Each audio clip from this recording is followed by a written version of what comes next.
Since I got this new laptop, I haven't had much use for my old laptop. It's just a wimpy little guy, so I decided to change all that and see if I could install Ableton Live and Sylenth inside of this and make it into a dedicated Sylenth rig for use in my live jams. Electronisounds Audio, the YouTube channel for you.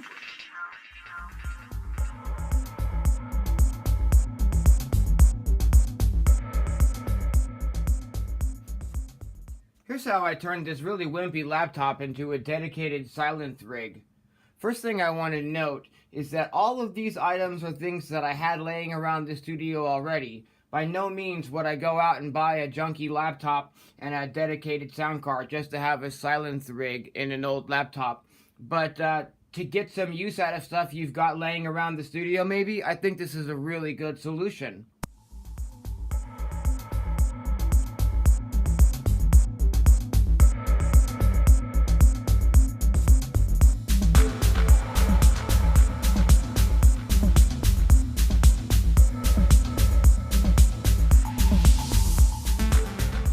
You can find the Behringer Euphoria sound cards on Amazon for about 30 bucks. It's a plug and play, super easy to use. Behringer Euphoria UM2. You can get a microphone input. It'll even have some phantom power if you need that for your mic, or you can plug a guitar into it. You've got headphones, you've got your levels here.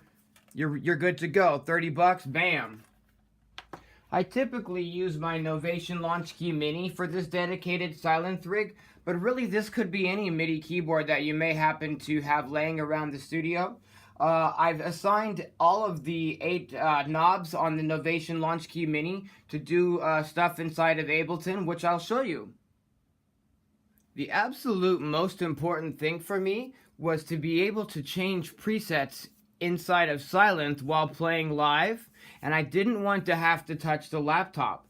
So I've assigned a knob here to change presets when I scroll the knob. And to do this, I had to find a Max for Live effect called Dial to Program Change. And this is a free effect that I was able to download and install. And here I am able to assign that to the presets here. And now, by just moving this dial, I can change what preset is playing in real time during live jams.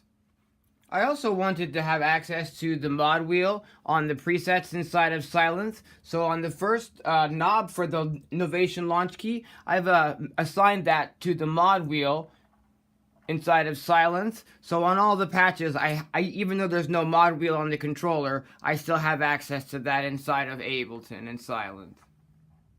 Next up, we have a sidechain pump dial. I've assigned this to an auto pan that's used as a sidechain pump inside of Ableton. You can find plenty of tutorials about using an auto pan as a sidechainer, but check this out.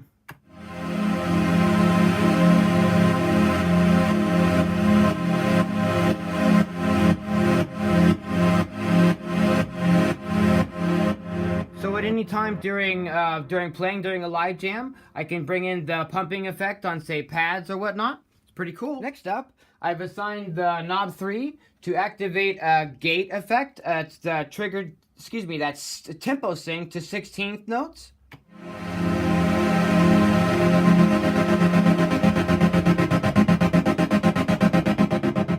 That's kind of a fun effect you can bring in real time. And of course you can combine all of these with each other in real time. So I can activate the sidechain pump and the 16th gate in real time as well.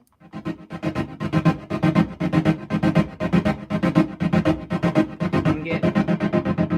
get a gated pumping pad effect that'll sync in real time with anything that's, when I have Ableton Link turned on, the sidechain and the gate will sync tempo-wise to anything that's using Ableton Link. On knob 4 on the Launch Key Mini, I've assigned it to a low-pass filter inside of Ableton so that I can filter any sound down as I'm playing it.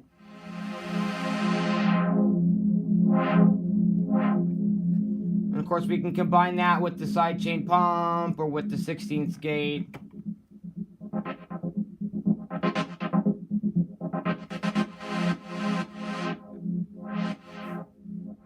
On knob 5, I've added a delay in Ableton so that I can add delay to any preset in real time.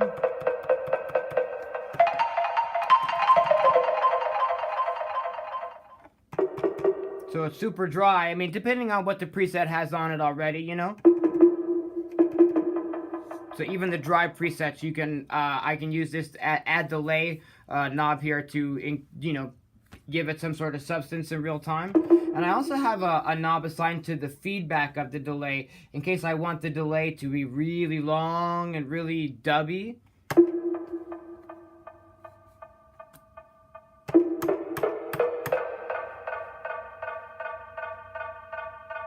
So you get that feeding back dub delay. Here we have feeding back. And that's on knob number 6, the amount of the delay feeding back into itself. So really useful in live jams to be able to control those. Last but not least, we have the change preset dial on knob number 7, which is allowing me to scroll through the presets in this bank for Sylenth in real time during the jams. So I can pick a lead or a bass or a pad or an effect sound, all without touching the laptop. And last, on knob 8, I just have this assigned to a volume inside of Ableton. And I usually leave this with a little bit of play, either direction, I guess just at the top rather, so that if I'm not loud enough in the mix, I can turn up, or if I'm too loud in the mix, I can turn down. And this is really, really handy to have, because you may have one preset that's louder than another as you're scrolling through if they haven't been evened out perfectly beforehand. So, or if you just want to maybe fade your playing in and out, this is a really handy knob, the volume knob. I do this with pretty much everything, and I use this sort of in Beatmaker 3 as well, by assigning the volumes of my sound in Beatmaker 3 to macro 8 in Beatmaker 3, which corresponds to, you know, the 8th knob here, and I just keep another level of consistency in the workflow. I just keep another level of consistency in the workflow. So I make sure that Ableton Link is enabled on this, which keeps the delay in time with whatever I'm syncing it with. See what I mean?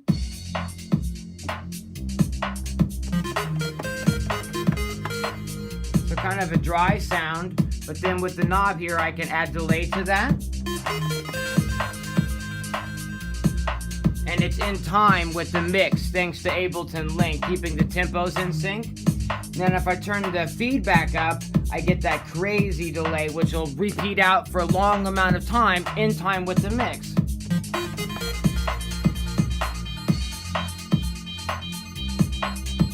And it'll continue feeding back into itself until I turn the knob down a little.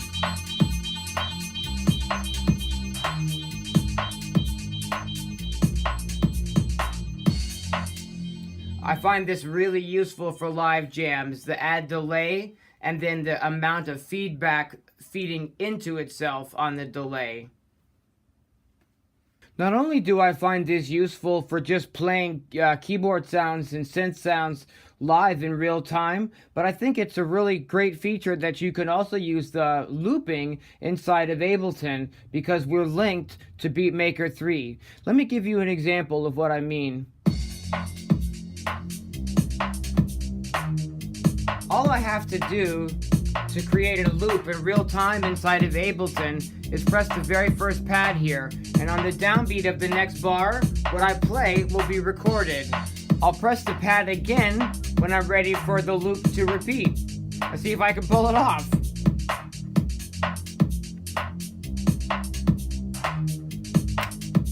And I'll press it.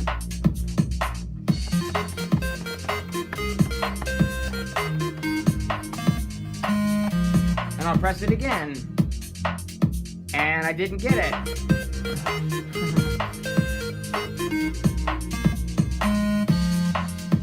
Let's try again. I'll stop the loop by pressing the button at the bottom, the pad at the bottom rather.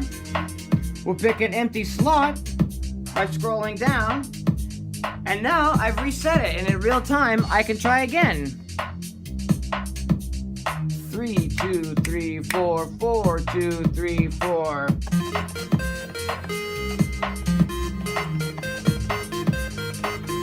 Two, three, and we go.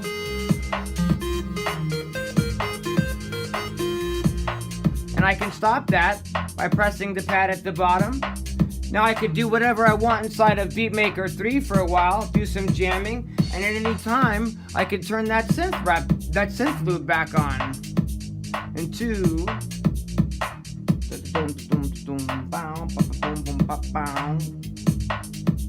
And 3, 2, here we go.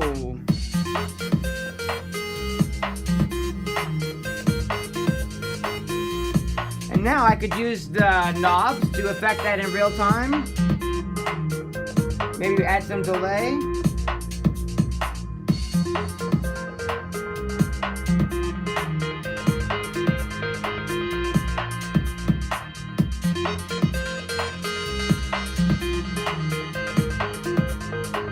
And turn the loop off again. Or rather the bottom one to turn the loop off again. Sorry about that. And as you can see, it's not playing. And so we could reset the knobs. Take the delay back to 0. Okay. And we could choose a new empty pattern by scrolling down again. And 2.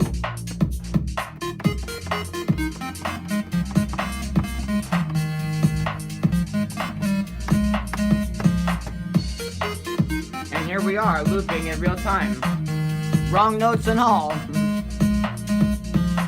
And that will just continue looping. I could fade out using the volume control.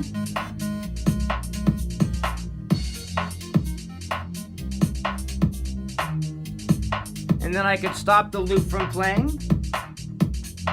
Turn the volume back up and play some more in real time.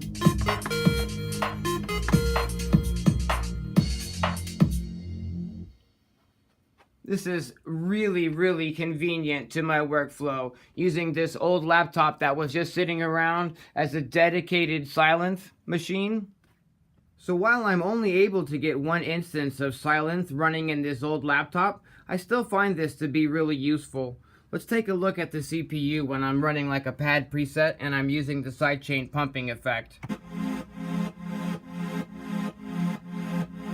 You could see it's hitting up to upwards of like 37% a couple of times there.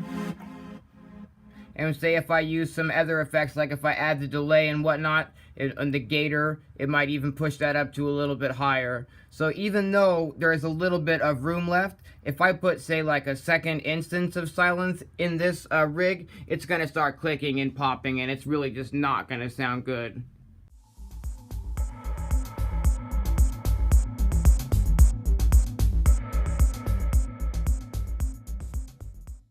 All of the sounds I've been playing in Sylenth are from a bank that I've been working on of sounds that I'm using to play in my live sessions.